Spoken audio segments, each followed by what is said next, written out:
gripe aviária nos Estados Unidos. Você está sabendo? Não. Tá tendo... A gripe aviária já é um problema desde 1950, quando se tem ali as primeiras aves infectadas e detecta o vírus. E o vírus ele fica sumindo de tempos em tempos. Ele aparece num grupo de aves, mata uma pessoa ou outra que era criador de aves e some, desaparece. E aí, teve em Hong Kong apareceu outro caso, em 1900, década de 70, 98 começa a aparecer outros casos, 2000 e pouco agora, me fugiu exatamente o ano, mas agora em 2022 começam a aparecer casos de leões marinhos, focas e outros mamíferos, ursos, por exemplo, morrendo pelo mundo de gripe aviária, ou seja, a gripe que era das aves passando para mamíferos. Então morreram centenas de leões marinhos no Peru há 2 anos atrás, no Rio Grande do Sul, no sul da Argentina, ali naquela região toda, que vai do sul do Rio Grande do Sul até o sul da Argentina, você tem milhares de mamíferos morrendo, leões marinhos também, outras aves que fazem migração morrendo pela gripe aviária. Então ela dizima populações, porque ela é extremamente letal, mas muito transmissível entre os mamíferos, né? Então... Gripe porque é uma gripe mesmo. É uma gripe gravíssima. É uma gripe que debilita, ataca os pulmões e mata o ser vivo ali em poucos dias. Uhum. Então, quando teve esse surto no Peru, por exemplo, que detectaram os leões marinhos, a gente tem um primeiro sinal ali de um início de uma nova pandemia. Porque para que você tenha uma pandemia, você precisa de ter um vírus que, primeiro, salta de um animal silvestre para um mamífero. De um mamífero, ele salta para ser humano, a gente já sabe que o gripe aviária faz isso. E a gente precisa do terceiro passo, que é um ser humano transmitir para outro humano. E o que aconteceu? Passou alguns anos, em 2024, começam a aparecer casos de gripe aviária nos Estados Unidos, com produtores de vacas. As vacas estavam infectadas, e aí é um problema. Porque vaca está muito perto do ser humano, não é um leão marinho na praia morto. É uma vaca. Provavelmente gripada. eu vou comer depois. É uma vaca tossindo. Entendeu? O cara vai lá passar a mãozinha na vaca todo dia, cuidar da vaquinha mimosa, ela espirra na cara dele e ele pega a gripe aviária. Então teve vários casos de cuidadores de vacas e vacas morrendo. E assim, fazendas inteiras, o número de mortes de vacas já está passando dos milhares de mortes de vacas, né? Então está muito próximo do ser humano. E aí no ano passado teve um caso de um menino canadense que não teve contato com nenhum animal, nenhuma vaca, não foi para a fazenda e infectou com gripe aviária. Eu não sei se esse menino morreu, mas o caso dele era grave, foi um menino canadense. Então já sugere que a doença está se espalhando para fora de onde ela estava originalmente, que seriam as granjas e fazendas. Então ela pode sim estar ali circulando no meio urbano. Pode estar, não sabemos. Esse ano teve um caso no Rio Grande do Sul, você vai lembrar, não sei se... Teve um caso de gripe aviária numa fazenda do Rio Grande do Sul, criadora de aves, né? Que parou todo o comércio com a China, parou todo o comércio com a Europa. A carne brasileira de frango foi paralisada porque tinha um caso de gripe aviária no Brasil. Então é muito sério, do ponto de vista econômico, quando acontece isso. Mas o Brasil tem um sistema de monitoramento e vigilância muito severo para isso. A gente conseguiu conter o caso. Foi incrível o trabalho da vigilância sanitária. Mas nos Estados Unidos o negócio está saindo do controle.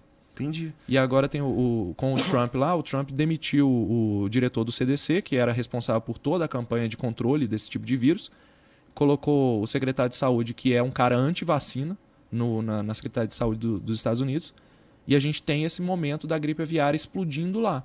Então, estão se alinhando os cenários, sabe? Então, a minha maior preocupação hoje do ponto de vista de doença é isso, gripe aviária, H5N1. Entendi. E, bom, o cara que é anti-vacina, ele é também anti-ciência, no fim das contas, né? Dá pra gente... Cara, tu sabe quais são os argumentos que os caras usam pra ser anti-vacina? Cara, sim. Eles falam que a vacina não foi bem testada, por exemplo, que as vacinas elas são meios de controle populacional, que elas têm substâncias ali que afetam a saúde, que causam doença, né?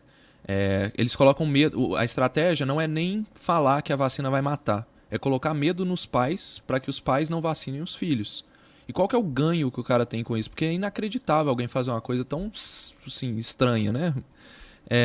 Mas muitos desses médicos, você vê o modus operandi deles, eles vendem livros de imunidade, como aumentar a imunidade. Eles vendem consultas específicas com protocolos que não têm eficácia para poder fazer a melhoria da saúde, né? Eles conquistam o paciente de uma forma, por exemplo, se você é um pai e você não vacinou seu filho, por exemplo, porque você confiou nesse médico, e ele está falando que está todo mundo errado e só ele está certo, em quem mais você vai confiar? Então o LTV desse médico é muito grande. O que é o LTV, né? O Lifetime Value. O paciente fica com ele a vida inteira. Então o ganho que esse cara tem é muito grande. Eu acho, tá? Eu tenho estudos sobre isso, de por que as pessoas fazem isso. Existem vários motivos, né? Primeiro, ela mesma acredita que ela está certa, mas existem os picaretas mesmo que fazem de propósito para poder ganhar dinheiro em cima do pessoal que está com medo. Aham. Então existe sim modus operandi. Na pandemia eu vi muitas vezes isso sendo feito, médicos ganhando 50 mil reais, 60 mil reais com venda de protocolos e filas de consultas para poder fazer os tratamentos deles que não tinham eficácia nenhuma, porque eles fizeram acreditar que todo o resto era falso. Entendeu? E assim, na época que a gente viveu recentemente da Covid, cara, eu tinha também o argumento de que essa vacina não foi testada o tanto que deveria ser testada, né? O que tu tem para falar sobre isso? Cara, ela foi testada pelo tempo suficiente para que ela fosse liberada. Então isso assim, realmente, se você for pegar o tempo de anos que ela demorou para ter os testes, você tem várias explicações do porquê. A tecnologia de RNA mensageiro, que é a tecnologia principal, que foi a grande novidade da pandemia, né? Ela já existia e foi só colocado o DNA, o material genético do vírus, dentro da vacina. Então a vacina já estava sendo testada há mais de 30 anos. Só trocaram o material genético. Próximo passo é ver se esse material genético vai produzir uma resposta imune e produzir uma resposta segura. Foi visto isso em pequena escala, aumentaram a escala. Em poucos meses aumentaram mais a escala, está aprovada, vambora. Vacina todo mundo, porque a doença está matando. Então, se você for pegar em tempo de testes, foi menos tempo. Mas ela já tinha sido testada antes, a tecnologia validada, e você só troca o material dentro da vacina.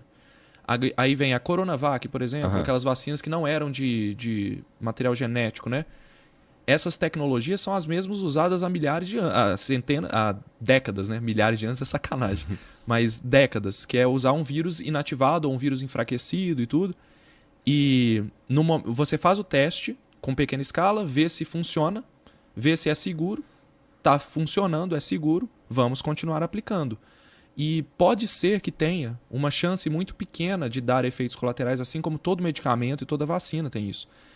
Quando você aplica uma vacina que tem 0,001% de chances de dar, por exemplo, um caso de trombose, uma miocardite ou não sei, uma pericardite, que são os efeitos comuns aí que a gente viu, e você vacina bilhões de pessoas, esse 0,001% se torna 200 pessoas, 1.000 pessoas.